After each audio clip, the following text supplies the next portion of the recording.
Hello అండి, నమస్తే. Welcome back to our channel రుచిగా చేద్దాం.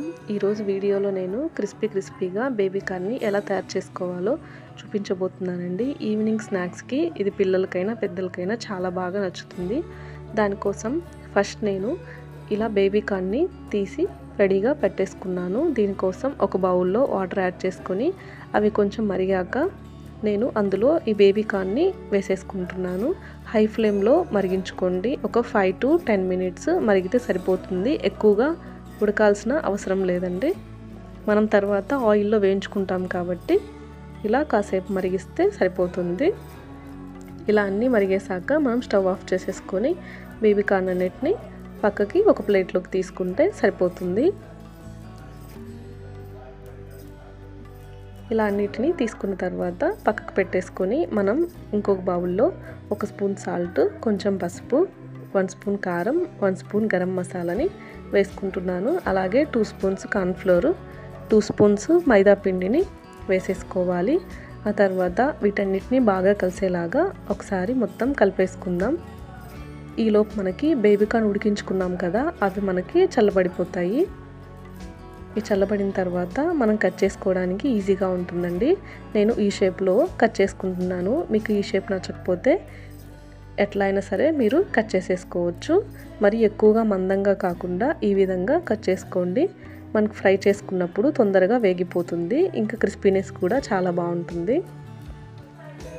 ఈ విధంగా మొత్తం నేను కట్ చేసేసుకొని నేను ముందుగా కలిపెట్టేసుకున్న పౌడర్లో మనం వేసేసుకోవాలి. ఇది చాలా సింపుల్గా అయిపోతుందండి. దీనికోసం ఎక్కువ ఇంగ్రీడియంట్స్ కూడా అవసరం లేకుండా మనకు ఈవినింగ్ స్నాక్స్ అనేవి రెడీ అయిపోతాయి. ఇలా మొత్తం నేను బేబీ కార్న్ని ఈ విధంగా కట్ చేసేసుకొని పౌడర్ అంతా కలిసేలాగా ఒక స్పూన్ తోటి తిప్పేసుకుంటున్నాను. మనం ఆల్రెడీ ఒక 5 మినిట్స్ ఉడికించుకున్నాం కాబట్టి ఎక్కువగా స్పూన్ తోటి కలపొద్దు. ఇలా కాసేపు మనం పిండి అంతా కోట్ చేస్తూ ఒకసారి పైకి కిందకి అంటూ కలిపేసుకోవాలి. ఇది చాలా డ్రైగా ఉంది, సో అందుకని నేను ఇక్కడ 2 స్పూన్స్ వాటర్ని యాడ్ చేసుకొని మళ్ళీ ఒకసారి చేతితోటి కలుపుతున్నాను. గట్టిగా ప్రెస్ చేస్తూ కలపొద్దు. మీ స్పైసీనెస్ని బట్టి మీరు ఇంకొంచెం కారం, గరం మసాలా యాడ్ చేసుకోవచ్చు. నేను మా పాప కోసం చేస్తున్నాను కాబట్టి ఎక్కువ స్పైసీనెస్ అనేది యాడ్ చేయలేదు. ఇలా మొత్తం కలిపేసుకున్న తర్వాత నేను ఇక్కడ ఫ్రై చేసుకోవడానికి ఆయిల్ వేసుకున్నాను. అందులో కొంచెం వేసి చూస్తే ఇలా పైకి అనేది వచ్చేస్తుంది. సో మనం కలిపేసుకున్న బేబీ కార్న్ అంతటిని ఒక్కొక్కటిగా ఇలా స్పూన్తో అయినా సరే వేసేసుకోవచ్చు. ఇలా మొత్తం కాసేపు హై ఫ్లేమ్లో పెట్టుకొని ఆ తర్వాత మీడియం టు సిమ్ ఫ్లేమ్లో పెట్టుకుంటే మనకు అలా క్రిస్పీగా బేబీ కార్న్ అనేవి రెడీ అయిపోతాయండి. ఈ విధంగా వేయించుకున్న తర్వాత సేమ్ ఇదే విధంగా నేను వేసేసుకుంటున్నాను. మీకు చెయ్యి కాలుతుంది అనిపిస్తే స్పూన్తో వేసేసుకోవచ్చు, లేదా ఇలా చేతితోటి ఒక్కొక్కటి మనం విడదీస్తూ ఆయిల్లోకి వేసేసుకోవచ్చండి.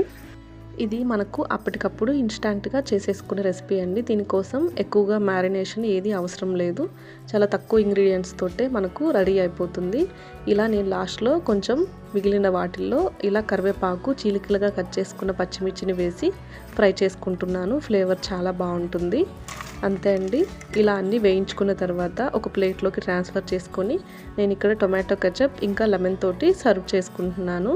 పెద్దవాళ్ళకైతే ఇంకొంచెం స్పైసీనెస్ అనేది యాడ్ చేసుకోండి.